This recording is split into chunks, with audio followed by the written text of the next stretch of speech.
Bienvenue dans ce tutoriel où je vais vous montrer une astuce sur Excel qui va vous permettre de rendre vos graphiques histogrammes très dynamiques. Alors, l'idée ici est qu'on a un ensemble de données, on a les ventes des produits 1, 2 et 3 sur une même période.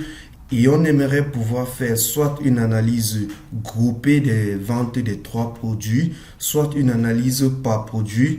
Alors, au travers un graphique histogramme, on peut le rendre très dynamique pour pouvoir effectuer ce travail. Donc, ici, on a la possibilité, voilà, d'analyser uniquement les produits 2 et 3. Voilà, on peut visualiser les ventes des produits 2. On peut dire on veut visualiser uniquement pour les produits 3.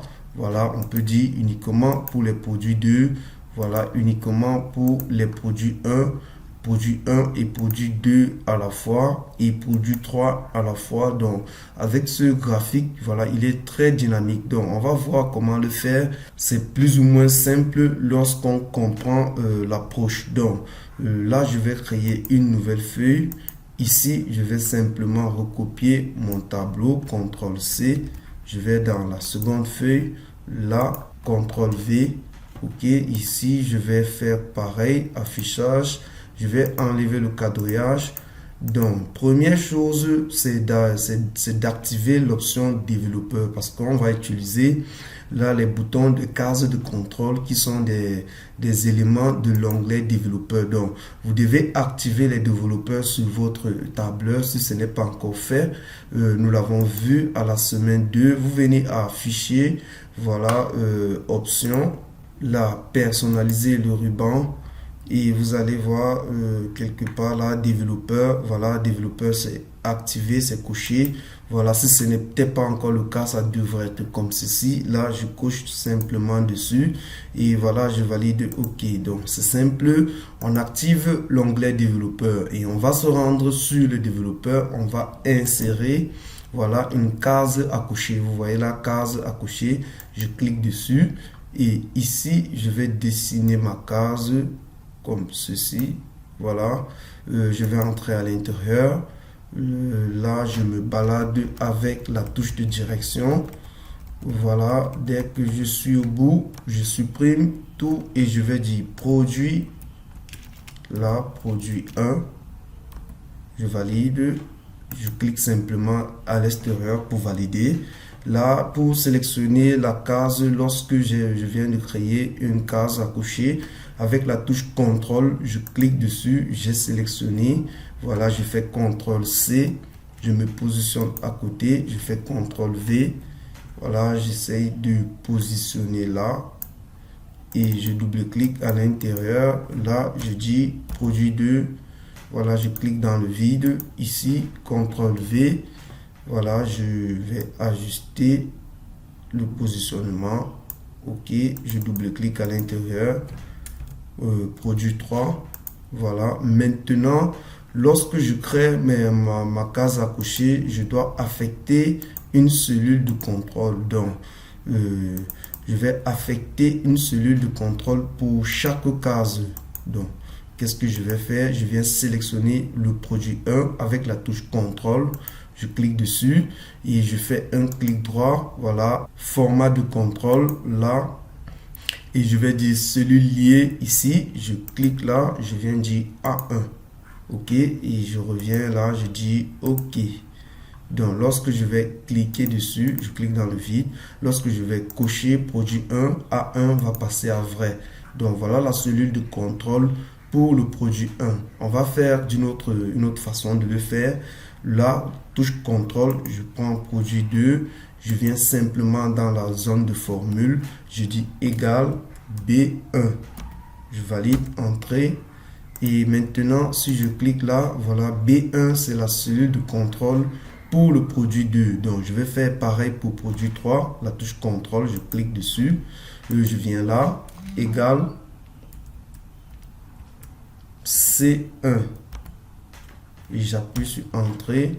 OK, donc là maintenant, voilà mes trois cases à cocher qui me permettent de contrôler, voilà, les trois boutons. Lorsque je clique sur, je décoche le produit 1, on passe à faux là.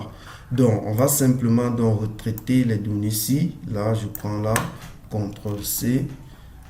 Ici, CTRL-V. La première chose, je supprime là, moi, pour que Excel interprète cette colonne comme l'axe des abscisses. OK, donc voilà. Maintenant, qu'est-ce que je vais faire? Je vais simplement utiliser une formule logique. Là, égale si, voilà, tabulation. Si, voilà, si A1, je vais figer la ligne 1. Donc avec F4 devant 1, une fois, deux fois. Voilà, je mets le dollar devant 1. Si A1, voilà, égale à vrai. Je prends la formule vrai. Là, j'ouvre la parenthèse, je referme. Point virgule. Alors, si c'est vrai, donc, renvoie-moi cet élément. Ou alors, point virgule, si c'est faux, renvoie-moi du vide. Là, je ferme la parenthèse, je valide entrée. Et tout semble bien marcher. Je sélectionne tous les données. F2 pour auditer la formule. CTRL entrée. Voilà. Et maintenant, tout est OK. Donc, je peux simplement sélectionner comme ceci. Et aller à insertion. Au niveau des histogrammes, là, je prends histogramme empilé. Voilà ceci. Et je peux, voilà, si on coche les trois à la fois, Excel me présente déjà un modèle. Donc, je vais retirer le titre qui ne m'aide pas. Je sélectionne Delete. OK. Maintenant, je vais à création. Je vais choisir modifier les couleurs. Je choisis, voilà, je choisis la template du modèle initial.